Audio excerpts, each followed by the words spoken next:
इसमें बताया था कि ग्रामीण और नगरीय समाजशास्त्र, ये हेडिंग आपके सिलेबस में दी गई है, लेकिन इसका टॉपिक कोई अंदर ऐसे नहीं दिया है, लेकिन फिर भी कभी 2 मार्क्स में इनकी डेफिनेशन पूछ ले तो आपको इजी तरीके से बताया मैंने। जैसे ग्रामीण समाजशास्त्र की हमने डेफिनेशन पढ़ी है, वैसे नगरीय समाजशास्त्र की डेफिनेशन आपको लिखना है। नगरीय समाजशास्त्र समाजशास्त्र की वह शाखा है जिसके अंतर्गत नगरीय जीवन से संबंधित सभी पहलुओं का अध्ययन किया जाता है। नगरों के जो लोग हैं उनका रहन सहन कैसा है, उनके रीति रिवाज, उनकी जो प्रथाएं हैं, परंपराएं हैं, नगरीय क्षेत्र में कार्य करने वाले जो संगठन है, उनकी संरचना है, उनकी कार्य प्रणाली है, इन सभी का अध्ययन, इन सभी का व्यवस्थित, क्रमबद्ध तथा वैज्ञानिक अध्ययन करने वाली जो शाखा है उसको कहते हैं नगरीय समाजशास्त्र। तो सेम परिभाषा है, ग्रामीण समाजशास्त्र जैसी हमने पढ़ी वैसी नगरीय समाजशास्त्र। ग्रामीण क्षेत्र में जो भी प्रथाएं परंपराएं प्रचलित हैं, ग्रामीण क्षेत्र में जो संस्थाएं हैं, ग्रामीण क्षेत्र में जो लोग हैं, उनकी जो सोच है, उनका जो रहन सहन है, उनके जो रीति रिवाज है, इन सभी का जो अध्ययन, व्यवस्थित अध्ययन है, क्रमबद्ध अध्ययन है, वैज्ञानिक अध्ययन है, ये जो है ग्रामीण समाजशास्त्र के अंतर्गत आता है। वैसे ही हमें नगरीय समाजशास्त्र के अंतर्गत इसकी डेफिनेशन लिखना है ना। तो नगरीय समाजशास्त्र की वह शाखा है जिसमें नगरीय जीवन से संबंधित विभिन्न पहलुओं का क्रमबद्ध, व्यवस्थित तथा वैज्ञानिक अध्ययन किया जाता है।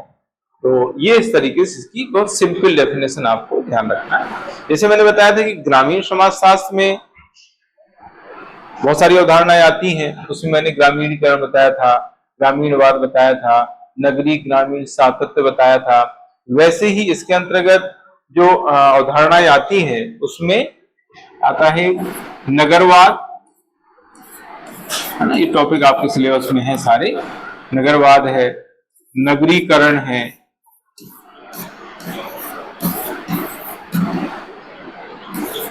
नगर नियोजन है, ये दोनों टॉपिक आपके सिलेबस में दिए गए हैं। और नगरीय ग्रामीण सातत्य, ये दोनों में आती है। नगरीय ग्रामीण सातत्य जो है ग्रामीण समाजशास्त्र के अंतर्गत भी पढ़ते हैं और नगरीय समाजशास्त्र के अंतर्गत पढ़ते हैं, क्योंकि दोनों इसमें सम्मिलित हैं, दोनों की कॉन्सेप्ट सम्मिलित हैं। अर्बन रूरल कंटिन्यूम इंग्लिश में कहा जाता है, सातत्य यानी कंटिन्यूम, है ना। तो ये नगरवाद, नगरीकरण और नगर नियोजन, ये तीनों टॉपिक आपके सिलेबस में आगे दिए हुए हैं, इस यूनिट में हम पढ़ेंगे। और नगरीकरण का क्वेश्चन पिछले बार एग्जाम में पूछा गया है, नगरीकरण की समस्याएं करके पूछा गया था, नगरीकरण से उत्पन्न समस्याएं ऐसा करके एग्जाम में पूछा गया पिछले बार, ठीक है। तो ये है नगरीय समाजशास्त्र के अंतर्गत। इसके बाद नगरीय समुदाय करके टॉपिक आपके सिलेबस में है।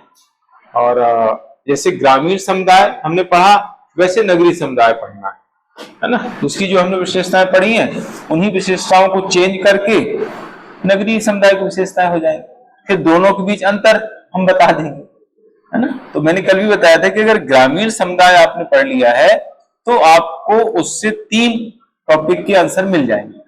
नगरीय समुदाय उसी से आप समझ लेंगे और दोनों में अंतर भी आपको वहां से मिल जाएगा, अंतर की पाए, ठीक है। नगरीय समुदाय जो है एक समाज का या भारतीय समाज या भारतीय समुदाय का एक अहम हिस्सा है, जहां पर जनसंख्या की बहुलता होती है, विशेषज्ञता या विशेषीकरण पाया जाता है ना, और व्यक्तिवादिता होती है और द्वितीयक संबंधों की प्रधानता पाई जाती है।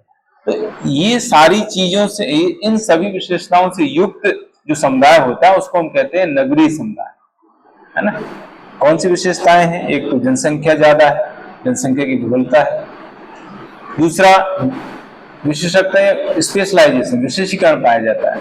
यहाँ पर जो है अलग अलग व्यक्ति अलग अलग अपने ढंग से काम करते हैं, विशेषीकरण उसको बोलते हैं, है ना। और व्यक्तिवादिता है, जैसे हमने गांव में पढ़ा समष्टिवादिता पाई जाती है, यहाँ पर व्यक्तिवादिता है। हमने गांव में पढ़ा कि वहां पर प्राथमिक संबंधों की प्रधानता है यहाँ पर द्वितीयक संबंधों की, औपचारिक संबंधों की प्रधानता पाई जाती है। तो इन सभी विशेषताओं से युक्त जो समुदाय होते हैं उनको हम कहते हैं ग्रामीण समुदाय। तो वही चीज है जो हमने पहले पढ़ ली है। नगरीय समाज, नगरीय समाज समाज का वह रूप है जिसमें जनसंख्या की बहुलता तथा विविधता पाई जाती है। गैर कृषि व्यवसायों की प्रधानता, वहां पर कृषि व्यवसाय है, यहाँ पर उसकी प्रधानता है। श्रम विभाजन तथा विशेषीकरण पाया जाता है। द्वितीय संबंधों की प्रधानता पाई जाती है तथा स्थानीय सरकार की औपचारिक व्यवस्था पाई जाती है। इन सभी विशेषताओं से युक्त जो समुदाय या समाज है उसको नगरीय समाज या समुदाय कहा जाता है। और ये जो पॉइंट हमने लिखे हैं यही जो है लक्षण में आपको मिलेंगे, है ना। यही चीजें लक्षण के अंतर्गत भी हम पढ़ेंगे। और इनसे संबंधित पॉइंट हमने ग्रामीण समुदाय में पढ़े। जैसे मैंने ग्रामीण समुदाय में बताया था, कृषि व्यवसाय वहां ज्यादा पाया जाता है, उसकी प्रधानता होती है। वहां पर प्राथमिक संबंध पाए जाते हैं, यहाँ पर द्वितीय संबंध है। वहां पर मैंने बताया था कि समष्टवादिता पाई जाती है, यहाँ पर व्यक्तिवादिता पाई जाती है ना। तो इस तरीके से बहुत सारी चीजें हमने पहले भी पढ़ ली है, उसी से रिलेटेड पॉइंट यहाँ पर आपको मिलेंगे। अब इसके लक्षण विशेषताएं हैं, इसमें यह है किंग्सली डेविस द्वारा नगरीय समुदाय की बताई गई विशेषता। उसमें सबसे पहला आता है सामाजिक भिन्नता। सामाजिक भिन्नता का मतलब होता है कि यहाँ पर जो है जो लोग रहते हैं नगरों में, उनका जो सामाजिक स्तर होता है वो अलग अलग होता है। अलग अलग समाज के लोग यहाँ पर एक साथ रहते हैं, है ना। तो बहुत ज्यादा विभिन्नता पाई जाती है। सामाजिक भिन्नता का मतलब अलग अलग वर्णों के लोग रहते हैं, अलग अलग जातियों के लोग। एक सामाजिक भिन्नता, एक आर्थिक भिन्नता। आर्थिक भिन्नता मतलब ज्यादा, कोई बहुत पैसे वाले हैं, कोई बहुत कम पैसे वाले। सामाजिक भिन्नता का मतलब होता है कि अलग अलग जातियों, अलग अलग धर्मों, अलग अलग संप्रदायों के लोग जो है यहाँ पर रहते हैं, है ना। एक ही स्थान पर अलग अलग जातियों के लोग रहते हैं, अलग अलग संप्रदाय, अलग अलग धर्मों के लोग निवास करते हैं। द्वितीयक संबंध, ये मैंने कई बार बताया हुआ है। यहाँ पर जो संबंध है वो प्राथमिक संबंध नहीं होते हैं, यानी ज्यादातर लोग जो है ऐसे होते हैं जिनका सीधा संबंध नहीं होता है, किसी के माध्यम से जो है उससे वो जुड़े होते हैं, है ना। गांव में हम देखते हैं कि सीधा संबंध होता है, सब एक दूसरे से जानते हैं, परिचित होते हैं, है ना। लेकिन यहाँ पर जो है डायरेक्टली जो है कम जुड़ाव होता है। उसका कारण यह है कि जनसंख्या बहुत ज्यादा है, बड़े बड़े नगर हैं, बहुत से लोग रहते हैं, तो सभी लोग सभी को नहीं जानते हैं और व्यस्तता भी ज्यादा रहती है ना। यहाँ पर पड़ोस में जो रह रहा है उसी को नहीं जानते हैं, है ना। सालों हो जाते हैं और बात नहीं होती है, ये स्थिति है। पता नहीं रहता है कि पड़ोस में कौन रह रहा है। तो जो दूर रह रहा है उसको जानना पहचानना तो बहुत दूर की बात है ना। तो इसलिए द्वितीय संबंध होते हैं, क्योंकि एक तो जनसंख्या ज्यादा है ना। दूसरा लोग व्यस्त हैं, उनको समय नहीं है बात करने की, मिलने जुलने की, है ना। तो द्वितीय संबंध पाए जाते हैं। सामाजिक सहिष्णुता है। सामाजिक सहिष्णुता का मतलब यहाँ पर यह है कि सभी जो है मिल करके रहते हैं, है ना। सभी एक दूसरे के धर्म है, संप्रदाय उसको मानते हैं, उसका विरोध नहीं करते। गांव में ये चीजें ज्यादा पाई जाती हैं। भाई गांव में जो है सहिष्णुता थोड़ा सा कम है शहर की अपेक्षा, क्योंकि यहाँ पर धर्म, जाति, संप्रदाय को ज्यादा इंपॉर्टेंस नहीं देते हैं। मतलब कोई किसी भी धर्म जाति का हो, सबसे बातचीत होती है और ज्यादा कट्टरता नहीं होती यहाँ पर, क्योंकि इसलिए जो है सहिष्णुता पाई जाती है। जहां पर ज्यादा कट्टरता है वहां पर सहिष्णुता नहीं होती। सामाजिक अश्लीलता ज्यादा है, मेल जोल ज्यादा होता है, आना जाना। सामाजिक अश्लीलता ज्यादा होने से जो है, जिसे बताया था कि परिवहन तथा संचार के साधन ज्यादा है, इसलिए जो है उनका आना जाना ज्यादा रहता है। किंग्सली डेविस द्वारा बताई गई है ये ऐच्छिक संघ। ऐच्छिक संघ में तो बहुत सारे ऐसे संगठन होते हैं जिनको हम स्वेच्छा से अपना उसमें सदस्य बन सकते हैं ना। ऐच्छिक संघ का मतलब होता है कि ऐसे संघ जिनकी सदस्यता ऐच्छिक या स्वैच्छिक होती है, अपनी इच्छा से जो है हम उस संघ के सदस्य बन सकते हैं या उसकी सदस्यता त्याग सकते हैं, उसको बोलते हैं ऐच्छिक संघ, है ना। अपनी इच्छा से जो है उस संघ का सदस्य बनने की छूट होना, बनने की अनुमति होना, जब हम चाहे उसका सदस्य बन सकते हैं नहीं इच्छा है तो उसको छोड़ सकते हैं, है ना। द्वितीयक नियंत्रण का मतलब होता है कि सीधे जो है समुदायों पर नियंत्रण नहीं होता है। जैसे गांव में क्या होता है कि गांव में चूंकि ज्यादा जनसंख्या नहीं है, छोटे छोटे गांव हैं, सभी एक दूसरे को जानते हैं, तो उनमें जो है नियंत्रण होता है, प्राथमिक नियंत्रण होता है। परिवार का सीधा या समाज का सीधा जो है किसी व्यक्ति पर नियंत्रण होता है। लेकिन यहाँ पर जो है नियंत्रण सीधा नहीं होता, अप्रत्यक्ष रूप से नियंत्रण होता है, क्योंकि जनसंख्या ज्यादा है ना। समाज बहुत बड़ा है ना। तो समाज के सभी सदस्यों पर जो है एक व्यक्ति या एक समूह जो है नियंत्रण नहीं रख पाता है। किसी समुदाय के माध्यम से, किसी संस्था के माध्यम से नियंत्रण स्थापित किया जाता है, तो उसको बोलते हैं द्वितीयक नियंत्रण। प्रत्यक्ष नियंत्रण, प्राथमिक नियंत्रण का मतलब होता है कि वो व्यक्ति स्वयं उस पर नियंत्रण रख रहा है। द्वितीयक नियंत्रण का मतलब होता है कि वो व्यक्ति स्वयं नियंत्रण नहीं रख रहा, किसी के जरिए उस पर नियंत्रण रख रहा है ना। जैसे द्वितीयक संबंध वैसे द्वितीयक नियंत्रण होता है ना। व्यक्तिवादिता, ये तो खैर हम पढ़ ही चुके हैं, कई बार इसका उल्लेख आया है ना। व्यक्तिवादिता का मतलब होता है व्यक्ति अपने बारे में सोचता है, अपने हित के बारे में, अपने परिवार के बारे में सोचता है, पूरे समाज के बारे में नहीं, यहाँ पर नहीं सोचता है, क्योंकि मूल परिवार है। व्यक्तिवादिता का कारण है मूल परिवार, न्यूक्लियर फैमिली, है ना। यहाँ पर जो है संयुक्त परिवार बहुत कम पाए जाते हैं। शहरी क्षेत्र में संयुक्त परिवार नहीं पाए जाने की वजह से, मूल परिवार पाए जाने की वजह से जो है व्यक्तिवादिता पाई जाती है। जहां पर संयुक्त परिवार है वहां पर समष्टवादिता है, यानी सभी को साथ में लेकर चलने की प्रवृत्ति। और जहां पर न्यूक्लियर फैमिली यानी मूल परिवार है वहां पर व्यक्तिवादिता पाई जाती है, जिसमें व्यक्ति सिर्फ अपने बारे में सोचता है। उसको लगता है कि भाई मेरा भला हो, मेरा हित हो, बाकी दुनिया से उसको कोई मतलब नहीं रहता। स्थानीय अलगाव का मतलब होता है कि अलग, मतलब उनमें जुड़ाव नहीं होता है। जैसे अब गांव के लोग क्या है कि सब एक रहते हैं, एकता रहती है, कुछ भी कोई फंक्शन होता है सभी जो है उसमें हिस्सा लेते हैं, गांव के सभी सदस्य हिस्सा लेंगे, भले उनकी बुराई हो, कुछ भी हो। लेकिन यहाँ पर जो है ऐसा नहीं होता। यहाँ पर जो है कुछ निश्चित लोग ही उस में हिस्सा लेते हैं, सभी लोग हिस्सा नहीं लेते। बहुत जनसंख्या है, सभी को अगर वो बोलेंगे तो फिर प्रॉब्लम हो जाएगी, अव्यवस्था फैल जाएगी, है ना। तो यहाँ पर जो एकता नहीं पाई जाती, अलगाव की भावना पाई जाती है।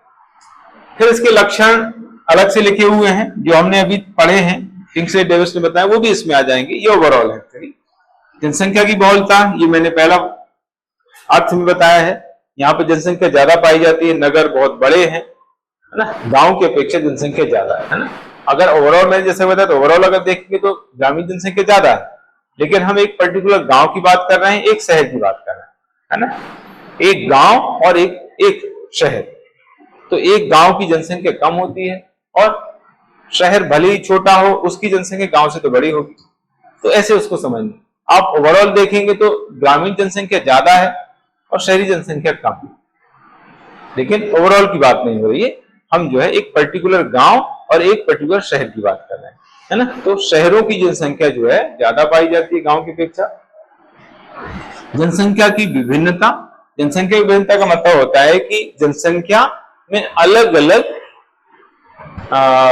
धर्म, अलग अलग जाति, अलग अलग समुदाय, अलग अलग वर्णों के लोग निवास करते हैं, अलग अलग उनकी आर्थिक स्थिति है। यानी विभिन्नता मतलब ओवरऑल विभिन्नता हो गई। इसमें सामाजिक विभिन्नता भी आ गई, आर्थिक विभिन्नता भी आ गई, है ना।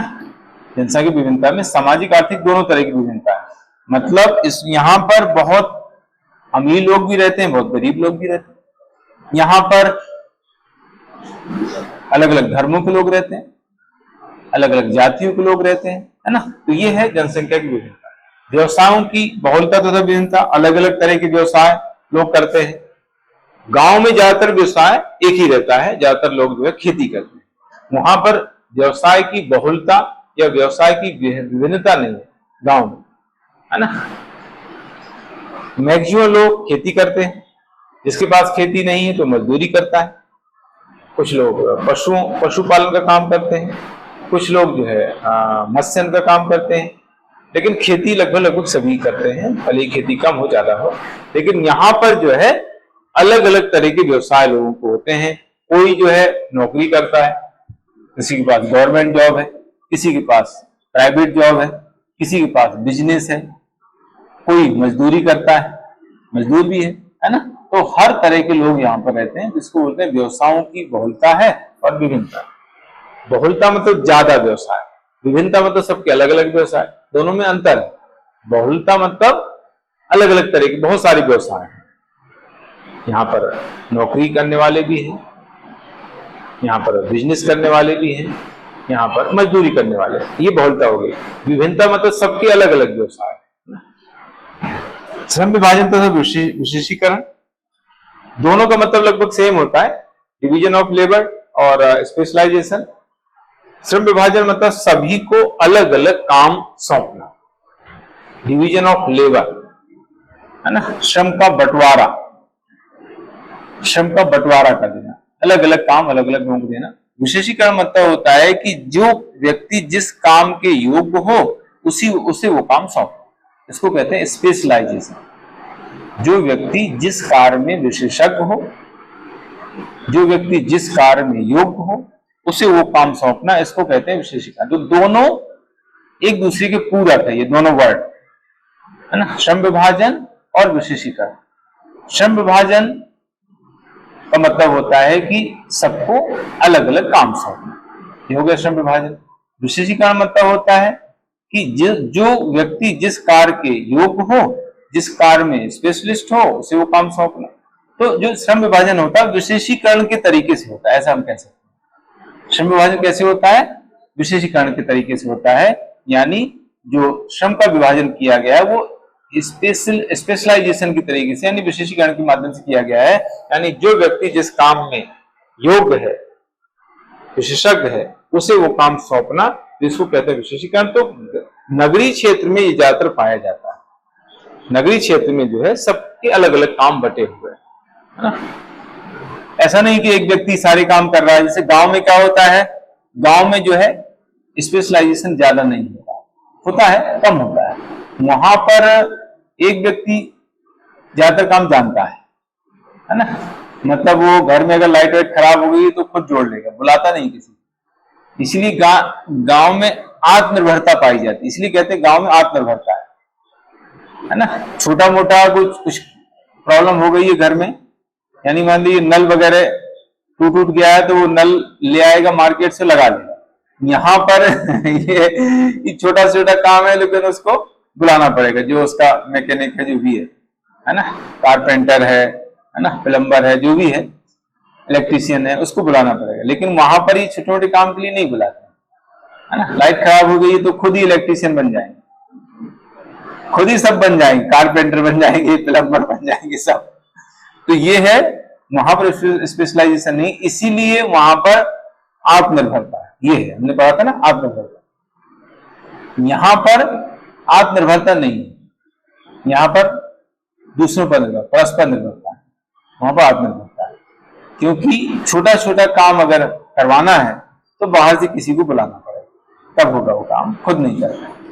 खुद नहीं करते उसका कारण ये है कि टाइम नहीं है और आ भी नहीं रहा है, दोनों कारण है ना। तो ये है नगरीय समुदाय की विशेषताओं के अंतर्गत। द्वितीयक संबंधों की प्रधानता, ये भी हम पढ़ चुके हैं। द्वितीयक संबंध यहाँ पर ज्यादा पाए जाते हैं, प्राथमिक संबंध कम पाए जाते हैं है ना।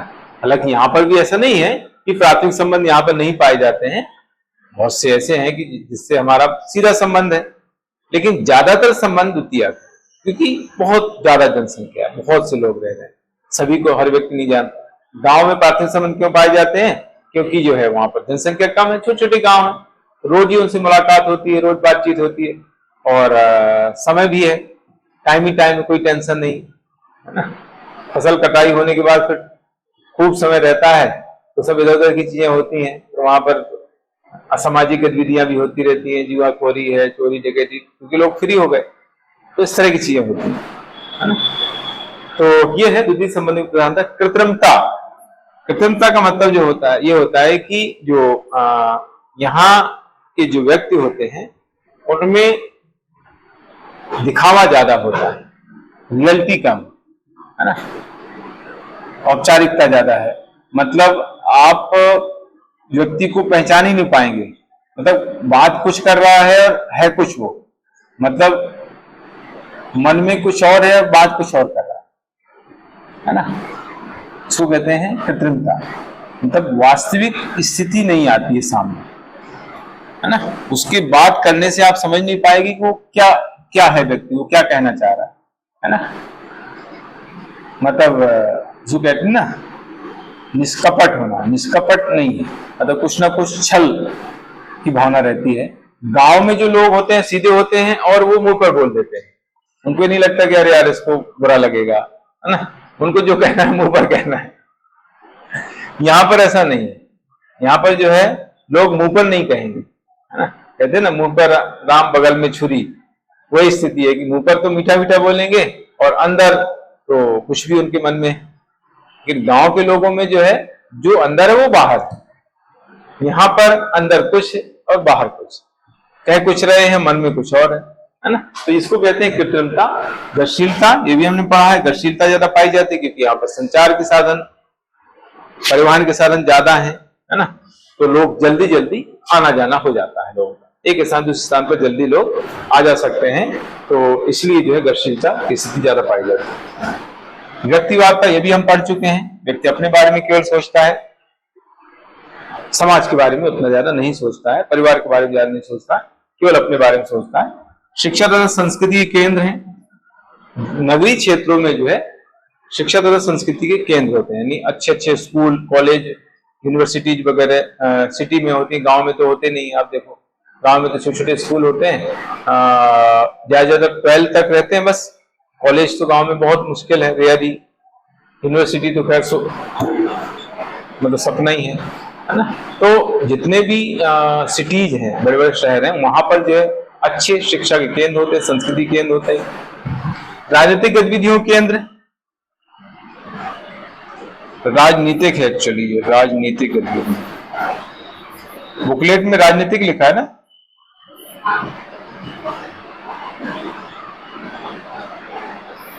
सेंटर ऑफ पॉलिटिकल एक्टिविटीज है ये ना, स्ट्रेटजी लिखा है पॉलिटिकल एक्टिविटीज,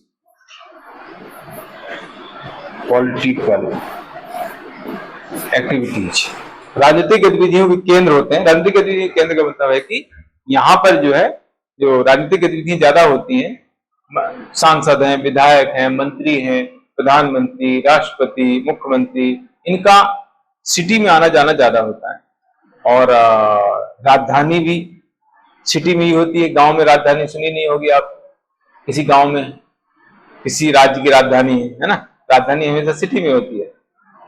इसलिए जो है चूंकि राजधानियां वहां होती हैं और जो भी मुख्यालय वगैरह होते हैं, जैसे कोई पार्टी का मुख्यालय है, पार्टी का मुख्यालय तो शहर में ही होगा, सिटी में होगा, गांव में नहीं होगा, है ना। तो ज्यादातर जो मुख्यालय वगैरह है, राजधानियां होती हैं, वो चूंकि सिटी में होते हैं, इसलिए जो है जो शहर है वो राजनीतिक गतिविधियों के केंद्र होते हैं। यहाँ पर कुछ ना कुछ एक्टिविटी होती रहती है ना। जैसे अभी देखो उदाहरण के तौर पर अभी राजवाड़ा में ही जो है कैबिनेट की मीटिंग हुई, है ना। मध्य प्रदेश मंत्रिमंडल की बैठक जो है राजवाड़ा इंदौर में हुई। एक बहुत बड़ा एग्जाम्पल हम लिख सकते हैं, है ना, इसका जो उदाहरण है, क्योंकि वो ऐतिहासिक है एक्चुअली, इसलिए उदाहरण वो लंबे समय तक चलेगा। देखो भोपाल में तो खैर चूंकि राजधानी, वहां तो मीटिंग होती रहती है। इंदौर चूंकि राजधानी नहीं है, फिर भी जो है कैबिनेट की मीटिंग यहाँ पर हुई अभी कुछ समय पहले, मतलब मुश्किल से 3-4 दिन पहले की बात है ना। इंदौर के राजवाड़ा में मध्य प्रदेश मंत्रिमंडल की ऐतिहासिक बैठक हुई, तो उसका हम यहाँ पर उदाहरण दे सकते हैं। जो अभी ये लिखा ना राजनीतिक गतिविधियों के केंद्र में, वहां पर एक उदाहरण हम इसका दे सकते हैं। उदाहरण देना इसलिए जरूरी है क्योंकि इंदौर राजधानी नहीं है, फिर भी यहाँ पर कैबिनेट की मीटिंग हुई और लंबे समय बाद ऐसा हुआ। भोपाल का उदाहरण देना तो कोई जरूरी नहीं, क्योंकि भोपाल में तो चूंकि राजधानी है तो वहां तो मीटिंग होगी, अब कहाँ होगी, लेकिन इंदौर में हुई है तो ये बड़ी बात है ना। इस तरीके से स्वास्थ्य तथा मनोरंजन की सुविधा ज्यादा होती है ना। शिक्षा के केंद्र होते हैं, स्वास्थ्य के केंद्र जो है सिटी में ही होते हैं, हॉस्पिटल। गांव में तो जो है प्राथमिक स्वास्थ्य केंद्र होते हैं बस। तो प्राथमिक स्वास्थ्य केंद्र खुला तो है, लेकिन वहां ना तो डॉक्टर है, ना तो वहां पर दवाइयां हैं, है ना। डॉक्टर की ड्यूटी है लेकिन वहां रुकते नहीं है, कभी 2-4 दिन में चले गए तो बड़ी बात है ना। तो इस तरीके से ये ज्यादातर सिटी में होते हैं। बड़े बड़े हॉस्पिटल आप इंदौर में देखो, अच्छे अच्छे हॉस्पिटल हो गए हैं, है ना, बड़े बड़े डॉक्टर हैं, ठीक है। तो स्वास्थ्य सुविधाएं हैं, मनोरंजन के केंद्र, है ना, मल्टीप्लेक्स है, टॉकीज वगैरह सिटी में ज्यादा होती हैं, ठीक है। आर्थिक विषमता ज्यादा पाई जाती है, यानी अभी मैंने बताया था कि यहाँ पर जो है पूंजीपति लोग भी, उद्योगपति लोग भी रहते हैं और मजदूरी करने वाले लोग भी रहते हैं, मजदूर भी रहते हैं। तो इतनी विषमता गांव में नहीं है ना। गांव में विषमता है लेकिन बहुत ज्यादा विषमता गांव में नहीं है, सिटी में बहुत ज्यादा विषमता है। यहाँ पर जो है बड़े बड़े पैसे वाले भी हैं जिनके पास बहुत अरबपति है, और ऐसे लोग भी हैं ये जो रोज कमाते हैं, रोज खाते हैं। अगर आज वो मजदूरी नहीं करें तो खाना नहीं बनेगा घर में, ऐसे लोग भी हैं। और ऐसे लोग हैं इंदौर में, अगर हम देखें कि जिनको पता ही नहीं कि कितनी इनकम है, इनकम का ही अंदाजा नहीं लग पाता है कभी कभी, ऐसी इनकम, ऐसे लोग भी हैं, है ना। तो इस तरीके से आर्थिक विषमता यहाँ पर ज्यादा है। गांव में क्या है, गांव में चूंकि व्यवसाय बहुत अलग अलग नहीं है, व्यवसाय लगभग समान ही होते हैं, कृषि ज्यादा व्यवसाय होता है, तो वहां पर मतलब इनकम को लेकर के बहुत ज्यादा डिफरेंस नहीं है, थोड़ा बहुत अंतर होता है ना। और उनका जो रहन सहन, खान पान, उसमें बहुत ज्यादा अंतर नहीं है, लेकिन यहाँ पर बहुत अंतर है। मुद्रा अर्थव्यवस्था, यहाँ पर जो भी लेन देन होता है वो मुद्रा के रूप में होता है। वहीं ग्रामीण क्षेत्रों में वस्तु विनिमय भी चलता है। मुद्रा अर्थव्यवस्था तो खैर वहां भी है, ऐसा नहीं कि वहां पर मुद्रा चलती नहीं है, लेकिन यहाँ पर जो है टोटली मुद्रा अर्थव्यवस्था। मुद्रा अर्थव्यवस्था का मतलब होता है कि जो भी विनिमय होता है, जो भी लेन देन होता है, उसमें मुद्रा का उपयोग होता है, मुद्रा के माध्यम से लेन देन होता है। लेकिन गांव में मुद्रा अर्थव्यवस्था के साथ साथ वस्तु विनिमय भी चलता है, बार्टर एक्सचेंज भी चलता है। बार्टर एक्सचेंज का मतलब होता है एक वस्तु के बदले दूसरी वस्तु लेना देना। जैसे मान लीजिए किसी के यहाँ गेहूं हुआ, चावल नहीं, एक के यहाँ गेहूं हुआ, एक के यहाँ चावल हुआ, तो उसने चावल देकर के गेहूं ले लिया, ऐसा चलता है। गांव में जैसे मान लीजिए ये टोकरी बनाने वाले हैं, मिट्टी के बर्तन बनाने वाले, खिलौने बनाने वाले हैं, तो वो क्या है, गांव में बेचते हैं। तो वो क्या करते हैं कि अनाज ले लेते हैं। जैसे अब किसी के पास पैसे नहीं, तो उसने बोले चलो 1 किलो चना ले लो, 1 किलो चना में एक टोकरी दे दी उसने, या कोई खिलौना दे दिया, मिट्टी का बर्तन दे दिया, ऐसा होता है। जैसे वहीं पर क्या है कि सब्जी जो लोग लगा लेते हैं, तो सब्जी गांव में बेचते हैं, तो उसमें भी ऐसे ही होता है, गेहूं दे दिया 1 किलो और सब्जी ले ली, आलू ले लिए, है ना, प्याज ले ली, लहसुन ले लिया, बैगन ले लिया, ऐसा, है ना। तो इस तरह से वहां चलता है, ये उसको कहते हैं वस्तु विनिमय। तो गांव में वस्तु विनिमय आज भी चलता है, लेकिन यहाँ पर नहीं चलता है। यहाँ पर नहीं, यहाँ थोड़ी कि अनाज दे करके आप सब्जी ले रहे हैं, यहाँ टोटल मुद्रा अर्थव्यवस्था चलती है। तो वस्तु विनिमय के मुकाबले यहाँ पर मुद्रा अर्थव्यवस्था चलती है, जबकि गांव में मुद्रा अर्थव्यवस्था भी चलती है और वस्तु विनिमय भी चलता है। तो ये सारे पॉइंट हमें अंतर में भी लिखने में आ जाएंगे। ये देखो अंतर आ गया, तो अंतर में सारे पॉइंट जो हमें अभी हमने जो है दोनों के लक्षण में पढ़े हैं पॉइंट, नगरीय समुदाय, ग्रामीण समुदाय के लक्षण हमने पढ़े हैं, उन्हीं लक्षणों के पॉइंट को यहाँ पर जो है हम अंतर में लिख देंगे, ठीक है। तो उसमें कुछ अलग से पॉइंट आपको नहीं मिलेगा, सारे वही पॉइंट है। इसमें मैंने 20 पॉइंट लिखे हैं। इसका क्वेश्चन भी पिछले बार मेरे ख्याल से आया है शायद, हाँ आया है, अंतर का क्वेश्चन आया है, तो मैंने इसमें 20 पॉइंट लिखे हुए। तो अगर आपको लॉन्ग क्वेश्चन भी आ जाएगा तो भी आप उसको आराम से लिख के आ जाएंगे, है ना, क्योंकि उसमें तो 10 से 12 पॉइंट ही लिख पाएंगे, तो ज्यादा पॉइंट लिख नहीं पाएंगे। ज्यादा पॉइंट देने का मकसद ये है कि कुछ पॉइंट अगर भूल जाएं तो भी आपको जो है 8-10 पॉइंट तो आराम से लिख के आ जाएंगे। हाँ, तो इसमें अंतर में आधार, ग्रामीण जगत, नगरीय जगत, इस तरह से अंतर बताया गया एक आधार को देख करके। इसमें पहला आधार है अंतर का व्यवसाय। आपको याद करना है केवल आधार, बस उसके आधार पर अंतर तो आपको पता ही है। व्यवसाय में कहां पर क्या व्यवसाय है ये पता है ना। तो यहाँ पर ग्रामीण जगत में कृषि की प्रधानता है और शहरी जगत में कृषि के अतिरिक्त उद्योग है, व्यापार, व्यवसाय, तथा अन्य सेवा संबंधी कार्य यहाँ पर प्रचलित होते हैं। जैसे मैंने बताया कि हर तरह के लोग रहते हैं यहाँ पर, नौकरी पेशा वाले लोग भी हैं, यहाँ पर बिजनेस वाले लोग भी हैं, यहाँ पर मजदूर करने वाले लोग, मजदूरी करने वाले लोग भी रहते हैं, और कुछ लोगों की खेती भी है ना। शहर में लोग रहते हैं, उनके दूर जाके खेत भी है, तो खेती भी करते हैं। ऐसा नहीं कि खेती है ही नहीं, लेकिन कृषि की प्रधानता गांव में है ना, वहां पर खेती ही मेन है। लेकिन यहाँ पर जो है अन्न उद्योग ज्यादा है, खेती तो बहुत नाम मात्र है।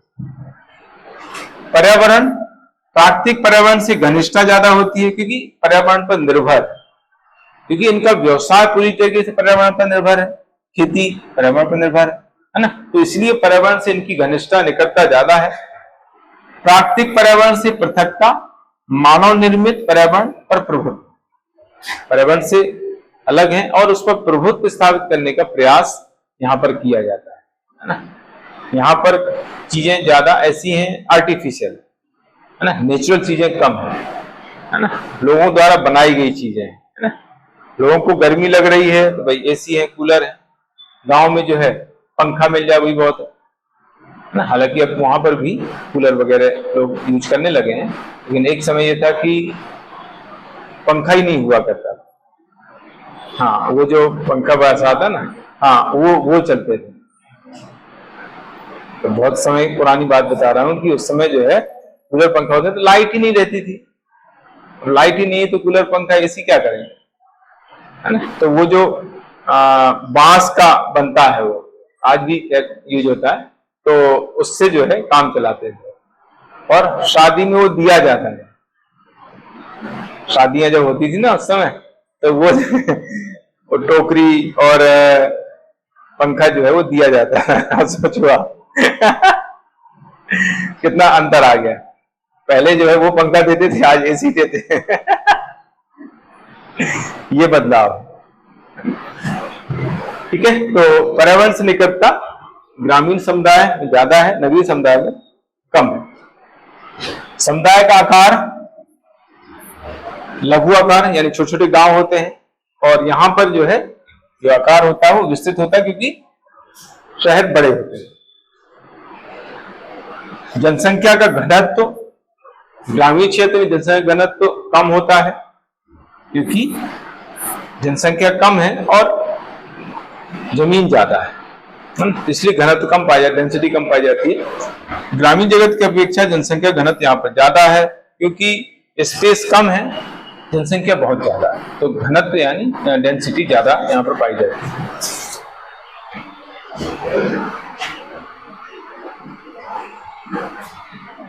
सामाजिक विभेदीकरण, स्त्रीकरण, ये भी हम पढ़ चुके हैं। सामाजिक विभेदीकरण तथा स्त्रीकरण, यहाँ पर कम विभेदीकरण है ना, लोग जो बहुत ज्यादा लोगों में अंतर नहीं, लोगों के स्तर में अंतर नहीं, लोगों के रहन सहन में अंतर नहीं है, लोगों का रहन सहन जीवन स्तर जो है वो ज्यादा डिफरेंस नहीं है, उनकी इनकम को लेकर के बहुत ज्यादा अंतर नहीं है।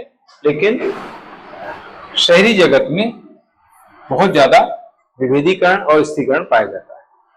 जनसंख्या की सजातीयता या विजातीयता, भिन्नता, समानता, जनसंख्या में समानता ज्यादा है नगरीय क्षेत्र में, ग्रामीण क्षेत्र में, और यहाँ पर विभिन्नता ज्यादा है नगरीय क्षेत्र में। अलग अलग तरह की जनसंख्या यहाँ पर निवास करती है, यानी यहाँ पर हर समाज के लोग हैं, हर जाति है, वर्ण है, धर्म है, संप्रदाय है, लेकिन वहां पर जो है एक गांव में ज्यादा अलग अलग जाति या धर्म के लोग निवास नहीं करते। यहाँ पर सभी एक ही स्थान पर बहुत सारे धर्मों जातियों के लोग निवास करते हैं। तो ये है। इसका गतिशीलता प्रव्रजन, माइग्रेशन, गतिशीलता प्रव्रजन अपेक्षाकृत कम तीव्र है। यहाँ पर लोग चूंकि आने जाने के साधन कम है, परिवहन के साधन कम है, तो गतिशीलता कम पाई जाती है ना। प्रव्रजन का मतलब होता है प्रवसन, इसको हिंदी में एक वर्ड लिख लो, प्रवसन, ज्यादा समझ में आ जाएगा, प्रवसन, है ना, या इसको प्रवास भी बोलते हैं। ये टॉपिक भी है आपके सिलेबस में, आपके सिलेबस में 2 जगह टॉपिक दिया गया है। पहले ये टॉपिक जो है इकोनॉमी में हुआ करता था, अभी ये टॉपिक आपके ज्योग्राफी में भी है और सोशियोलॉजी में भी है 5 यूनिट में प्रवसन या प्रवाद दिया हुआ। पहले हुआ करता था इकोनॉमी के अंतर्गत, और जगह नहीं। अभी इन्होंने ज्योग्राफी में अभी है कि नहीं, ज्योग्राफी में था पहले, और सोशियोलॉजी में तो खैर 5 यूनिट में है ही, तो मुझे पता है। और पिछले बार क्वेश्चन भी आया था यहाँ से, सोशियोलॉजी में इसका क्वेश्चन भी आया था 2 मार्क्स। बाकी ज्योग्राफी में भी था पहले, अभी है कि नहीं पता नहीं, नहीं होगा तो हटा दिया होगा, पहले था, है ना। तो गतिशीलता जो है ग्रामीण क्षेत्र में कम है प्रवसन, जबकि शहरी क्षेत्र में जो है गतिशीलता प्रवसन ज्यादा पाया जाता है, क्योंकि संचार के साधन, परिवहन के साधन वहां पर ज्यादा है। सामाजिक अंतःक्रिया की पद्धति, कम संपर्क है, प्राथमिक संबंधों की प्रधानता है, सरलता और निष्कपटता यहाँ पर ज्यादा पाई जाती है। विस्तृत संपर्क है, विस्तृत संपर्क मतलब ज्यादा संचार के चूंकि साधन ज्यादा है, तो इस तरह से संपर्क यहाँ पर विस्तृत संपर्क होने का कारण, यहाँ पर कम संपर्क होने का कारण जो है क्योंकि संचार के साधन ज्यादा नहीं है, इसलिए वो कम्युनिकेशन उतना नहीं हो पाता, ये इसका मतलब है। द्वितीय संबंधों की प्रधानता हम पढ़ ही चुके हैं। जटिल संबंध है, कृत्रिमता का भाव पाया जाता है, यहाँ पर मतलब कपटता है, यहाँ पर निष्कपटता है, व्यक्ति जो अंदर है वो बाहर है, अभी मैंने बताया। लेकिन यहाँ पर जो है अंदर और बाहर अलग, मतलब बात कुछ और कर रहा है, अंदर कुछ और है उसके, है ना। तो ये इस तरीके से ये है, इसको हम कल कंप्लीट कर पाएंगे क्योंकि इसमें 20 पॉइंट हैं, तो ये हो नहीं पाएंगे, तो कल हम इसको कंप्लीट करेंगे। और इसके बाद फिर ग्रामीणवाद और नगरवाद, ये टॉपिक है, दोनों के एक साथ पढ़ेंगे तो ज्यादा समझ में आएगा।